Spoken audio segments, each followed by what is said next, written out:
It only took about a year and a half to actually start doing my DIYs and renovations to my house. I already document everything I do for work when I'm painting and building stuff, so it was only natural for me to document all of this. So as you can see, my cabinets are just plain Jane and very dull. They darken the space, and you'll see by the end of the video when I'm done with everything how much brighter it makes the kitchen when you just paint your cabinets. I got the paint that I needed, and this entire thing, it cost me only about like $200, which is amazing. I originally wanted to do all white cabinets, but I wanted to be a little crazy and paint my kitchen island a different color. Of course, no one likes taping, and if you do, I'm not judging, but definitely come over and you can tape as much as you want for any of my future projects. This primer is the holy grail of primers when you're painting over kitchen cabinets.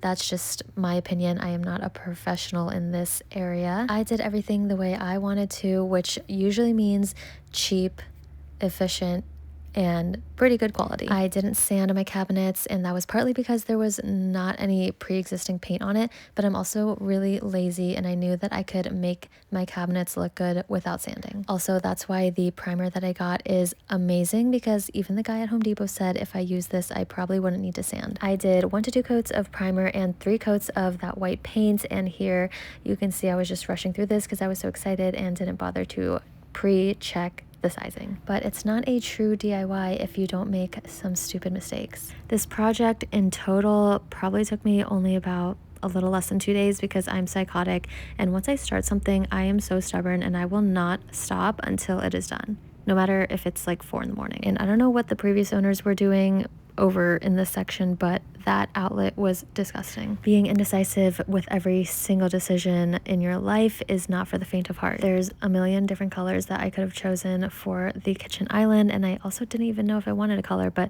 again, I wanted to try to be cool and take a risk. Don't ask me how I was able to do all of this with my 4 cats running around.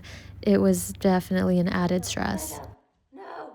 I'm 99% sure that the previous owner actually built this kitchen island himself, and I am very appreciative because I love how big this island is, but honestly, the wood definitely could have been a little bit better quality. But you are talking to the queen of just getting things done as fast as possible and still making it look pretty good. So really it doesn't bother me that much because this kitchen island turned out to be the most beautiful thing in my kitchen. I bought a pack of 10 black handles on Amazon for a very affordable price, and I'm reusing the existing silver knobs because it is super easy to just spray paint it a flat black color and seal it with a matte sealer to match the handles, and it also saves you money. The difference of how much brighter my kitchen looks just by painting the cabinets over is insane. There's still so much I want to do to this kitchen, like change out the recess lighting, add pendant lights, and just decorate it a little bit better. I'm also planning to add some backsplash, so that'll hopefully happen